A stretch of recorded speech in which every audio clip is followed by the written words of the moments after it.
Thank you both for joining us today. Thanks, Lynn Marie. It's great to be here. Thank you. Absolutely. I saw both Marker and we're just going to start over. Perfect. Well done, Morsky. I just combined your, and now we have a snapshot. Great snapshot. It was awesome. I love it. I love it. So good, Yes. so good. Oh, it's so funny. Yeah, I just made like some amalgamation of your names. Marcus and Amber, two separate words. I'm gonna call you Mamber or something. Okay, take two. We're still recording. Thank you so much for joining me today, guys. Thank you, Lynn Marie. It's great to be here. So excited. Thank you so much. Absolutely. It's an honor to have you on. I had seen both of you speak in Austin at the Psychedelic Science Summit, which was hard to say then and still hard to say now, that MAPS put on, and I absolutely loved your story. Most people know that I worked at the VA with veterans for 9 years, and I'm very close to a lot of their stories. And so I really appreciated hearing both how you had some symptoms when you came out, and then how these plants and psychedelic medicines were able to help you through, and not only with what we typically think of as mental health symptoms, but also with more neurologic symptoms. And so I'm really excited to get into your story. So, Marcus, if you could take us back, tell us a little bit about, you were a Navy SEAL, and how many tours and deployments did you do? Yeah, great. So I did 6 combat deployments, Afghanistan, Iraq, a few other places. And then prior to that, I played contact football from 7 years old on. So I've had just years of banging my head around. And then I transitioned in 2013 into the private sector. And so I think years of contact sports with, military service, and then transitioning to the private sector, all that together, you get out and there's really not a sense of purpose. You've lost your tribe, and I think everything comes to a head. And I was really struggling for a couple of years. I had gone to the VA. I had visited with many different psychologists. Honestly, couldn't even count and tell you how many to today. I was on several SSRI antidepressants for years, for close to 8 years total, before the plant medicine. And we were just struggling as a family, and I was struggling internally. And so, they say the plant medicine finds you, but I found the plant medicine, or Amber found the plant medicine. It really did find us, I think. It did. So however you want to look at it. But the inevitable happened, and I was treated, and life's better. I like that. It's so succinct. And Amber, can you talk a little bit about how the plants found you? Yeah. So we had a good friend that had done this treatment outside of the U.S., and I'd always had that in the back of my mind. We had been pursuing the Western medicine route primarily, and Marcus was, primarily diagnosed with PTSD, but that really never resonated with me wholly. I mean, I absolutely believe that there is, a level of trauma just by default by being in a war zone, and yet I was seeing him decline neurologically to a point where it was really, really terrifying. He was, only 40 years old at the time. But I remember him 3 years ago trying to wrap a tree with Christmas lights, and he couldn't remember, or he couldn't figure out, where to start, where to stop, how do you wrap it, what plugs into the wall, and he was forgetting things, and just unbelievably challenged in the cognitive department. And so that's why the brain clinics were such a huge part of our lives for several months leading into this. And he was at a clinic. He was actually at 3 different places. He was at a brain clinic, but he was also doing hyperbaric, sometimes twice a day, and magnetic brain stimulation. And these 3 things combined, this trifecta, was supposed to be what really, really made the difference. And it didn't, unfortunately for him, really move the needle that much. In fact, I had visited him and thought he's worse than he's ever been. And I was just absolutely deflated because, life had become so unbearable that I didn't have a lot of hope left. And so these three places were kind of my last hope. And he was set to run out of funding at this clinic, and he had to come back home. And I thought, oh, I cannot have him in this house. And so it was kind of an ultimatum. I remember this one other friend of ours, and he was a key part in Marcus's journey to plant medicine. Yeah, how exactly did that come about? So somebody who had a similar experience to you knew that there were some other substances that may be able to help, and they shared? Yeah, we just worked behind the scenes. At that point, I didn't know what plant medicine was. I didn't know, how this would benefit Marcus. I just knew that it had worked really well for someone that we, care deeply about. And so I trusted him. And it really, really made an impact from a deep psychological level. He also quit drinking completely, which was perpetuating all of this negative, behavior and patterns that we were living in. And then the neurological benefit was unbelievable. His brain was like firing better than it ever had. In fact, he was denied military retirement for that portion, Wow. TBI portion. Wow. Now we've kept people in suspense long enough. Can we talk about what medicines these were? Yeah, absolutely. So the clinic that I went to specializes in two medicines, one called Ibogaine, that's from the iboga root, and the other is 5-MeO-DMT, which comes from, I guess, the Bufo alvirus toad. And, two of the considered strongest psychedelics on the planet. Mind altering, but also really life changing. Deep it reaches deep psychological traumas that you've experienced, and it kind of reaches down and pull those traumas to the surface as you're going through that experience, and you deal with these kind of past experiences or current experiences. They play out in real time, so they're playing out in front of you almost like a movie. You're in a awakened dream state, so you have it's in a clinical environment, so you have noise canceling headphones on, playing beautiful music, and you have eye shade on, and you're just kind of going through these experiences, and it's really like a defragging of your brain. You could almost see and feel your brain actually filing itself. That may have been kind of a mess. And that was with the Ibogaine, correct?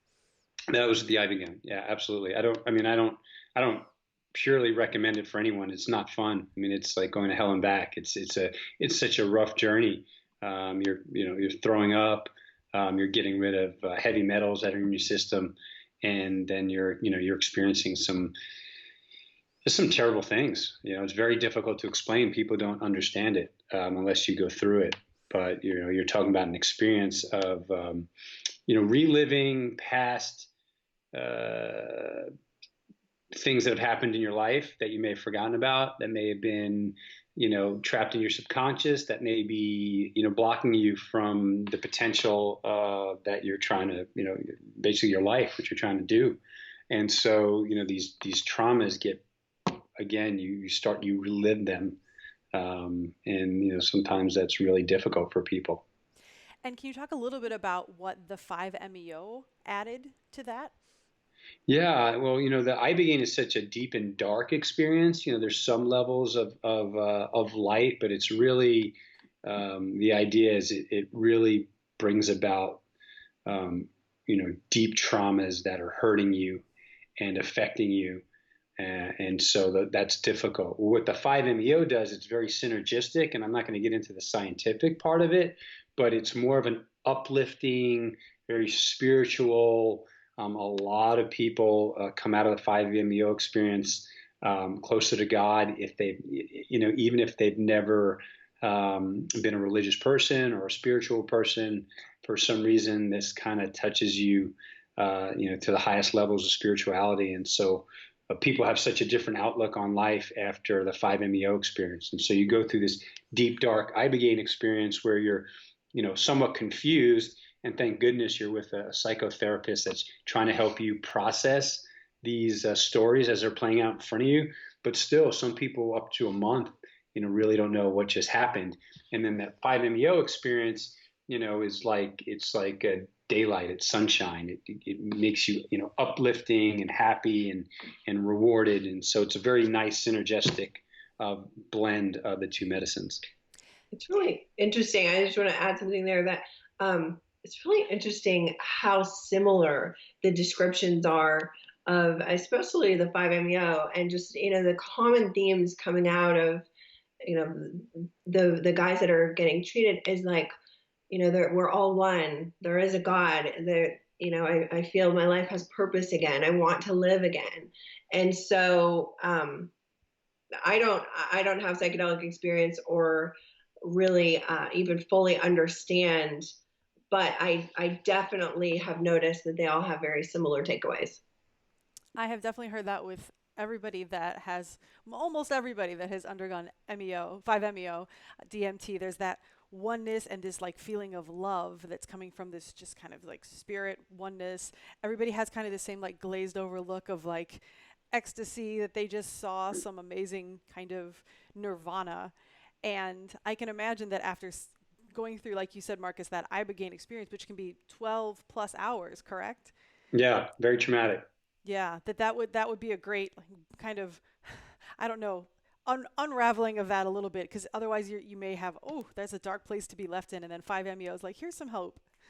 Absolutely, and that's exactly what it is. You don't want to be left in that dark place. The idea is to get better, and so if how can that be bad, right?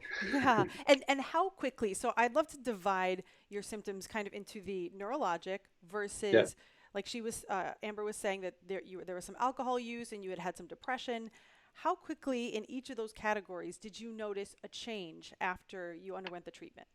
It's immediate. So, the change from the medicine, once you kind of get, you wake up and you start moving around again, because again, you're going through, let's say a 8 to 12 hour peak experience, and then follow on. So you're awake at night. So you've been up all day.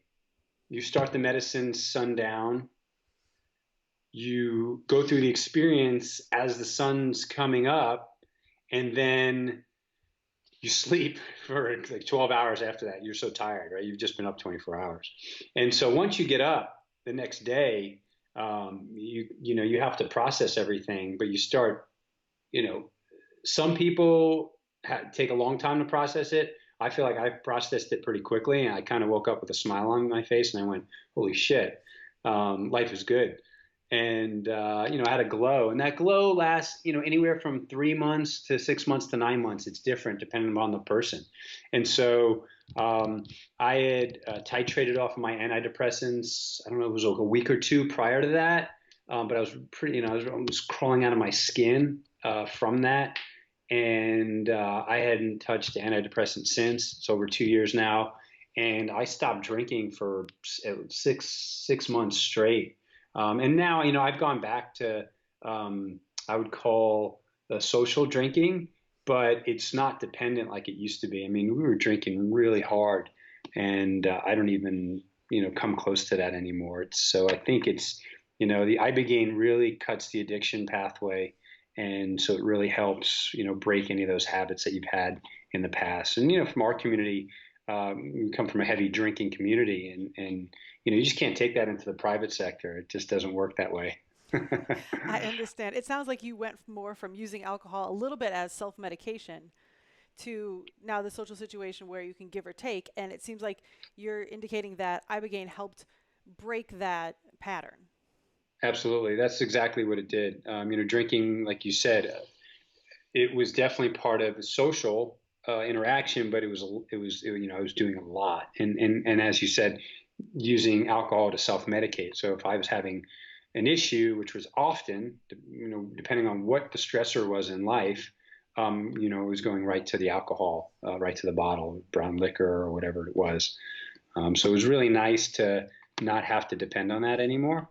And so something like an ibogaine, even though maybe now it's not working like it initially did in terms of the actual medicine, it made me change from that specific time that I went through that experience enough to go, okay, I don't need to do that anymore. If that makes any sense. Yeah, absolutely. And Amber, can you comment a little bit on what neurologic differences you saw after he came back? Yeah, and I think that stopping drinking had an extreme neurological benefit as well. But right, like I said, I had watched him try to wrap a Christmas tree, and just couldn't. It was like there were no connections being made, and he wasn't hyper vigilant. He wasn't like not wanting to watch fireworks or locking the doors 10 times. He was forgetting to lock the doors. He was too depressed to go watch fireworks. Like it just there's a lot of symptom overlap with PTSD and a mild traumatic brain injury, but much like the NFL, it's not just one giant explosion or loss of consciousness. It's the cumulative effect of so many subconcussive blows. And as Marcus mentioned, he played football for 15 years and he was a breacher working with explosives for 13 years. So 28 years of combined head trauma, and then adding drinking on top of that. The neurological challenges were real. I mean, I remember one night we were at dinner and a gentleman came over and talked to Marcus for probably 10 minutes, 5-10 minutes. And I could tell the look on his face. He was holding the conversation, but I could tell the look on his face was just complete, like, who is this? And when the guy walked away, Marcus said, "Babe, who was that?" And I thought, oh gosh, this is so concerning. So the neurological changes were pretty immediate. I mean, he was much more relaxed. Like, one of the things I always loved about Marcus was that he was super easy to be around. He was just so calm and so chill. And the personality changes that he had experienced were really, really difficult because he became, kind of like a monster. Yeah, I was super high strung. I mean, I was impulsive and angry and anxious, and that all went away. I'm pretty reserved now, and for me to get fired up, it takes a lot. I'm still Marcus. I tell people I'm still me, but if I don't need to get wound up, I don't. Yeah, he could if he needed to. His family was in danger or whatever, but that's not how he's living anymore. And back to the neurological benefit, I just felt immediately like his brain was just firing again. Like he was just very on top of things. I didn't have to remind him. In fact, sometimes he would be reminding me of things, and he just overall seemed to be functioning much better. And it's also worth noting that I don't know if every single SEAL brain autopsy has shown a degenerative brain disease like blast scarring or CTE, but everyone that I know about has. And so this is really terrifying that, that there's this potential glacier under the surface, and it is not PTSD. So I was very encouraged by the neurological benefit that he was experiencing, because I really felt that there was something, more sinister at play. Gotcha. Yeah, I mean, the VA, Veterans Administration, they give you that PTSD diagnosis, and you just kind of laugh at it because you're going, really? First, what is PTSD? Like, did I really have a traumatic experience that, is going to ruin me for the rest of my life? I don't think so. And it depends, I guess, how you want to define PTSD. Are there memories that I don't enjoy? Yeah, absolutely. But I don't think those are truly affecting me. I do believe, though, it's a combination of things. So I think it's, again, the years of playing football, the years of being around explosives, firing your weapon for many years, what is coming out, as Amber mentioned, these subconcussive blows, and I think I had everything pretty mild. We have individuals that we're very close to that have much worse symptoms, that are having much deeper problems. Guys that actually were blown up in the military or got knocked out for a minute or two, or guys that were really damaged, had bad injuries, that are experiencing like true trauma. And so, we had some issues. I had some issues. We had some internal issues. We had marriage issues, issues with the kids, couldn't connect with them. And so, we were able to solve these problems. And, Amber and we're just such a good, I feel, couple to be able to share this message and be able to, help others. So. And also, I always try to get him to refrain from saying things like healed and fixed and solved, because it is constant work, and you just have to be willing to put in the work. So, and he is, we're working together. Yeah, I think that's one piece people have to understand. It doesn't end. I work every single day, whatever it is. So trying to get a workout in, or go to yoga, or meditate twice a day. Vitamins, I take upwards of like 60 different, vitamins and supplements, most of them for the brain and for mood. Trying to think what else. Positive outlook, which is like just huge. A lot of the guys are so depressed. And again, I go back to that transition where it's very difficult to find purpose. And, so what we're trying to do is, develop this buddy system where if you are having a bad day, you can call one of your buddies up that are experiencing the exact same thing, who may be in a good place that day. And you call up and say, hey, I'm not feeling good right now. I don't know what's going on. Like, I have no purpose. I have no outlook. I don't want to do anything. And, those phone calls really help each other, because you can kind of disrupt that, whatever you're ruminating about, and maybe get back to, your better self. Absolutely. I love that sense of community that you're working on fostering, in addition to the plants and the supplements and the other self-care practices. I love that you've highlighted that it's not just plant medicine and you're cured. There's it's everything. You're it. I mean, we have to be we got to be smart about this. So many people, quote unquote, sell things, and they say, oh, you got to try this diet. It's the best thing ever. And you don't have to do anything else. But, if we just take a look at practical nature of solving a problem, it's always a number of things that you have to bring together, I think, to fix it. And especially when it comes to, like living and purpose and life. I mean, there's what I mentioned, there's tons of different things that you can do for the brain, for your marriage, for your relationships with your kids, for your professional life. It's diet, it's exercise, it's education, it's, giving back, finding purpose. There's so many different things. It's just not one thing. If I just go to the gym every day and that's it, is that going to make me a better person? I don't know. Got to throw in a few other things in there to complete, get that 360-degree. Yes, absolutely. And we're going to get to, in a second, the purpose that you both found. I wanted to ask one last question about the medicine itself, and whether or not you know this, you can defer if you don't, but do they know why? Because we know why. The thought is, okay, ibogaine interrupts some patterns, and that's how it's helpful for addiction. But do they know why it seems to be helpful with traumatic brain injury? That is so new. That is and this was really just our observation. I don't know. I don't want to misspeak. So I don't know that this has ever been studied or linked before. It may very well have been.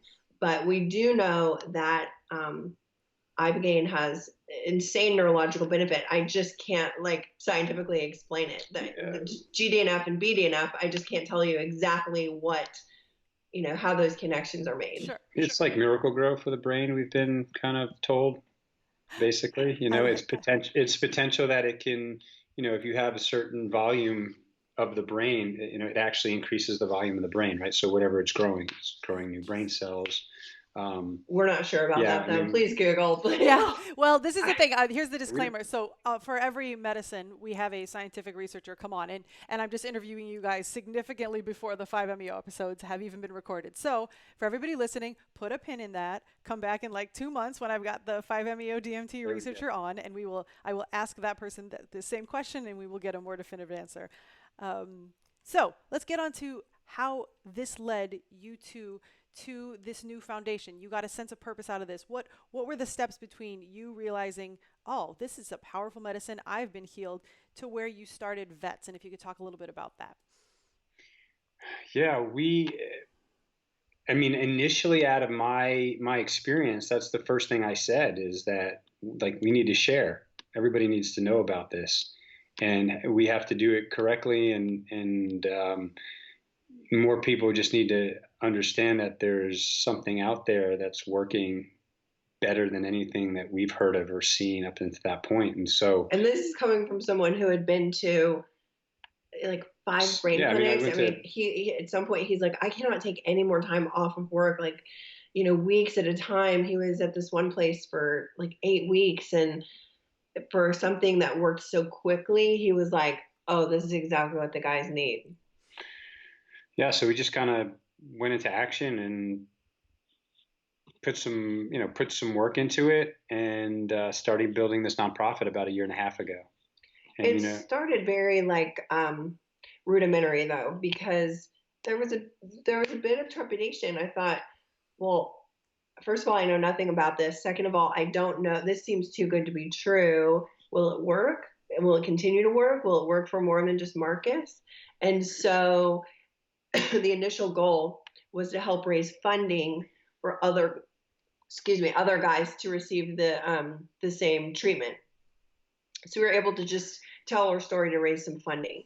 And the goal was first 12 guys and 12 months. So when, 12 guys had the same results and 12 months had gone by and it lasted, then we would think about, okay, getting serious about the next level. And that happened. And so the next goal was 100.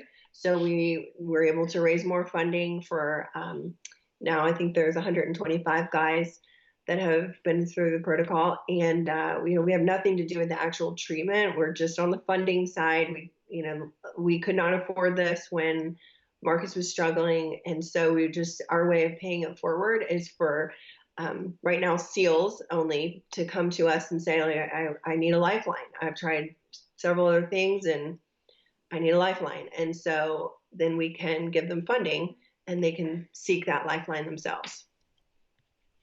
Yeah, how does that work specifically? So if you've got a SEAL that is interested in treatment, and I know, by the way, that many have come to you, and there's probably a waiting list at this point, but this podcast will live in Foreverland. So when funding is much abundant and SEALs come to you, like how is the process? Do they apply, and then do you help get them in touch with a clinic? Because your average SEAL is probably in the U.S. thinking, I don't know which clinic to go to, which one is safe. How does that all look? Right now, it's really just word of mouth, and because we have to be very careful. Again, we're dealing with Schedule I medicines, and so Veterans Exploring Treatment Solutions, as a nonprofit, and to be legal and be above board. All we really can do is provide grant funding. We can provide funding for research, and then we can also advocate for it. So we can speak on it. We loosely have been in discussion with several, I would say, treatment facilities outside the U.S., in Mexico and Bahamas and South America, places where these treatments are legal. And so, they have an understanding that there's a need for veterans in the U.S. that are suffering from, these mental health illnesses, and that they may be getting a phone call from an individual asking for help. And so when they come to us, they've usually either spoken to one of these treatment facilities already, or they've been referred by a friend, and then they come to us and say, hey, I'm interested in so-and-so treatment, would you fund it? And we say, well, go ahead and put in an application. We'll look at the application, and then, we go from there. Gotcha. And then how can people, if they want to support what you're doing, help out? They can give us money, a lot of it. We have a lot of need, and it's our goal to grant every veteran, and it's our goal to move beyond the SEAL community, and we have to start there because these are our people. We've got to help take care of them, but the ultimate goal is to change veteran healthcare. And so we do have a massive funding need, because what we've learned over the last 18 months is that guys need additional support. Whether that looks like coaching, which we do require 6 hours of preparation and integration coaching for funding to be released, but whether that's additional coaching, or maybe their spouse needs support, or maybe they need a booster treatment, another treatment outside of the US. We want them to be able to come back and have an account to tap into if they need help down the road. And so we've bolstered the numbers a bit just to allow for that. It kind of works as a piggy bank health savings account, if you will, that they tap in until it's gone. And in doing so, we want to sponsor 250 SEALs we may open it up to the broader special operations forces if the funding exists in mid 2020. But and we've provided funding for additional individuals outside of my community, some Rangers and some Marines, because it's hard to say no. You don't want to say no to anybody. But when you have a backlog of 45 individuals that are waiting to receive some type of funding for treatment, that's a lot of individuals and a lot of families that need healing. And the most difficult part, of course, is fundraising. Fundraising for something like this is very difficult because it's so new, and it's definitely a little unconventional, I guess. That we have to be, like I said, we have to be very careful. We have to show that our legal structures, it's rock solid and everything's in place and we're doing everything right. Because we know we'll get scrutiny eventually, whether it's from the U.S. government or from other foundations, nonprofits, communities. So we just want to be able to have all our ducks in a row and be able to show everything out in the open and show what we're doing. Having been in that situation of complete hopelessness, and knowing that, when you get to a point where you will do absolutely anything, you've got to have a lifeline. And if we can be that lifeline for others, that's really the ultimate goal, is to just give people hope, to keep holding on. Marcus at the end of his rope right before treatment, and I was just begging, like, please hold on, 2 more weeks, 1 more week, 5 more days, 2 more days. And, getting him on that plane, it was like, okay, this is it. I have put everything on the line. I have given everything. And so we realized that, we need research to be able to really enact change here. But we also can't risk some of these guys being a part of, the aircraft carrier of research. Like, it just takes so long to make some of these things happen. And these guys might not have that time. We did a retrospective research survey, and we're all, anonymous responses, but like almost 40% of them identified as having suicidal ideation right before treatment. So when you're talking a matter of life and death, this could very well be the next round of funerals in our community. And we are just frantically trying to find a way to prevent that. So to answer your question, the way to help would be to donate to our website, which is vetsolutions.org.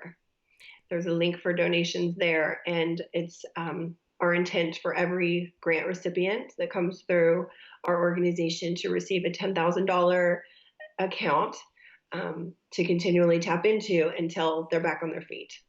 Oh, that's beautiful. And thank you for pointing out that the suicidality, how prevalent it is in the people that are going through this and getting treatment, because that illustrates how much this is needed.